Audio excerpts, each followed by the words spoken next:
মাজারের কাছে আইতাম না আন্ডা মারে ফোন করি আনে আমা কই কল হাইতাম না আর ভালো লাগেন না বাই মচ্ছে দেন খবর কর হেতারা আইতো বলি আইয়েন না তো মা বোন মচ্ছে দেন হেতারা খবর কর আইয়েন না এইবার তো খবর না দিলে কেন আর হয়ে যাইছে আন্ডা কাছে আইয়ে না মাজার কাছে ফোন নাম্বার আছে নাম্বার বেগুন ট্যাগ করেন বেগুনের হাসিতে তুলান আন্ডা মার বদল মারে আনে না আন্নারা সবাই যত কথাই কোন আন্ডা মার বিচার চাই আন্ডা মারে ইনকাম চাই আন্ডা মার বদল মা আনি দিবে লেখন আন্ডা হাতারা নরাইলে আন্ডা মা মরতো না আন্ডা মা আন্ডা বুকে চুকে মরলে আন্ডা বুঝতাম আন্ডা দেখতাম আন্ডা মার কোনো শত্রুও নাই কোনো অন্যায়ও নাই অন্যায় দেখলে করতাম অন্যায়ও দেই না আন্ডা শত্রুও দেই না আন্ডা মারে আনি দে আন মা আর ঘরে বইছি আন মা।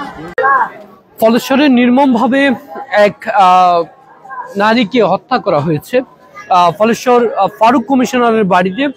এর পিছনে স্বজনদের আসলে আহাজারি দেখতে পাচ্ছেন।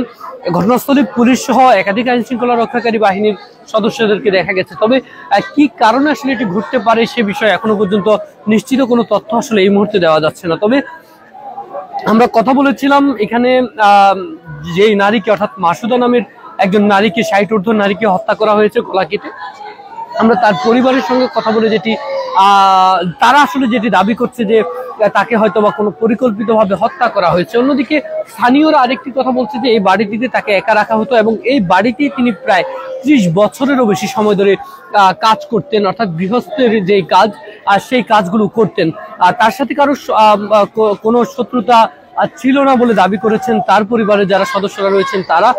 এছাড়াও এখানে আমরা কথা বলেছিলাম তার বোন রয়েছে এবং তার ছেলের বউ রয়েছে, তাদের সাথেও আমরা কথা বলেছি। তারাও আসলে এই বিষয়টি নিশ্চিত করে কিছুই বলতে পারছে না। তবে তারা আসলে সুনির্দিষ্ট বাড়িওয়ালার বিরুদ্ধে একটি অভিযোগ করেছেন, সে বিষয়টি এখনো পর্যন্ত নিশ্চিত নয়, কারণ আমরা এখনো পর্যন্ত আইন শৃঙ্খলা রক্ষাকারী বাহিনীর পক্ষ থেকে কিন্তু কোনো আনুষ্ঠানিক বক্তব্য পাইনি। ঘটনাস্থলে এসেছেন স্থানীয়, আপনারা দেখতে পাচ্ছেন যে একদম ফলেশ্বর কেন্দ্রিক উৎসুক জনতার ব্যাপক ভিড় রয়েছে এবং তার মৃতদেহটি এখনো পর্যন্ত কিন্তু সেই ভবনে একদম মেঝেতে গলা কাটা অবস্থায় কিন্তু নিচে পড়ে থাকতে দেখা গিয়েছে। এবং আইন শৃঙ্খলা রক্ষাকারী বাহিনীর সদস্যদের সাথে আসলে আমরা কথা বলে যেটি আনুষ্ঠানিকভাবে যেটি আমরা জানতে পেরেছি, তারা আসলে বিষয়টি দেখছেন, এখনো পর্যন্ত তদন্ত চলছে। তবে স্থানীয়দের সূত্র থেকে কেউ বলছেন যে হয়তো বা ডাকাতি করতে এসে যেহেতু তিনি এখানে একা থাকতেন সেটি হয়ে থাকতে পারে, তবে এটি এখনো পর্যন্ত নিশ্চিত নয়। আমরা